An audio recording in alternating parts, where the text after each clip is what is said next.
jadehinu had kilkadi kyang. My name is Moon Woman. This is the name my cousin gave me.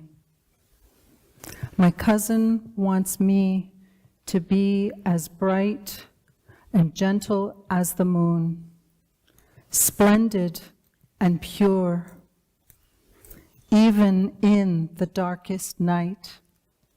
It can still shine and bring hope. I am from the Haida, Tlingit, Squamish, Musqueam, Tsleil-Waututh, and Hawaiian First Nations.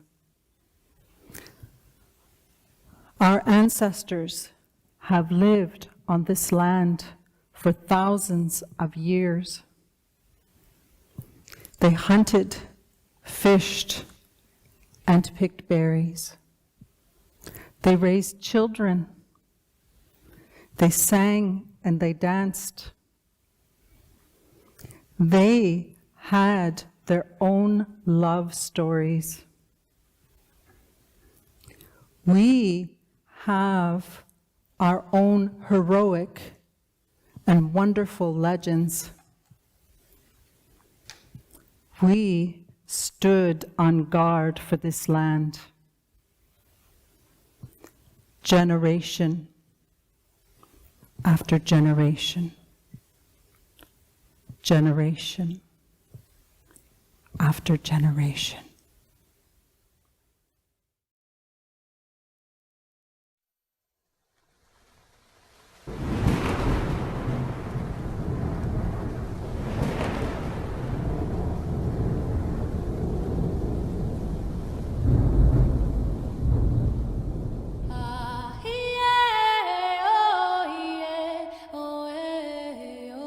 About 15,000 years ago, a group of brave people traveled from the Asian continent to the American continent through the Bering Strait. Their footprints are all over North America and South America. They venerated nature and had faith in the Creator. They believed that everyone can enjoy the beautiful blessings from the Creator, which should not be taken from himself. They are the indigenous peoples who have been living here and have been guarding the land. In this beautiful land, they're singing and laughing. They have had many children. It has been tens of thousands of years. They live a simple and natural life.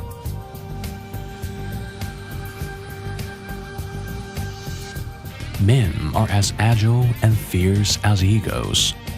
They wear white, featured headdresses. They go fishing in the river and hunting in the mountains. Women are gentle and dexterous. They pick wild fruits and harvest plants.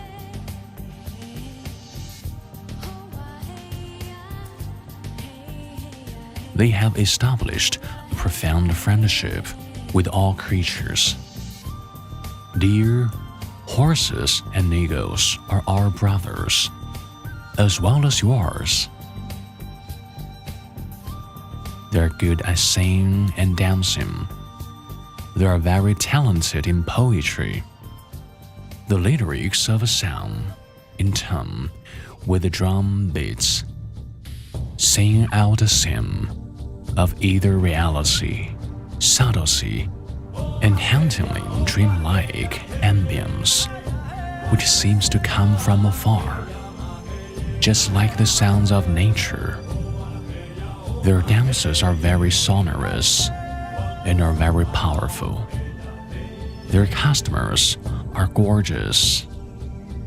They are from different tribes in a riot of color. They are the best blessings of this land.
So just imagine in the morning, I get up and it's home. It's what I'm used to, and now I've been whacked and pulled into St. Anne's, kicking and screaming, basically. 2 boys ran away. They brought them back, and they had perished. They had died, and they brought them back on toboggans. We were electrocuted in the electric chair. It sat in the dormitory. If you don't behave, you will get electrocuted. Then we were told that we're going to be electrocuted. And I said, well, I wonder what that means, what electric shock. And then when the first few boys were given that electric shock, they winced, and I could see them jerk, Was the one pulling my hair, and then was standing beside her, grabbed a spoon and fed me my vomit. I couldn't swallow it at first. Couldn't swallow it. And that night, in front of everybody, they take our clothes off, and he strapped us really hard too. I got an injury from that, and it's an injury that I still carry today. The supervisor called me to the office. I had long hair. Long hair. When I came out from that office, I was bald. The experience with the sexual abuse was really hard to bring out, but I had to tell the details of what happened. And that was really hard on me. That priest started to kiss all over my face. And I was scared. And I cried, sitting in a chair like that. I tried to kill myself a few ways. One was to bang my head on, and this is on the cement wall, stuff rags or whatever I could find up my nose to stop my breathing. Some people would say you're acting crazy, but I would say craziness is a natural reaction to a crazy situation. Many survivors use alcohol, or Native people use alcohol or substances as a coping mechanism to block your emotions and feelings. The residential school system took away my language, my culture, and my identity. We didn't like our grandparents. We didn't like our extended families because of what had been pounded into our heads that Indians were no good.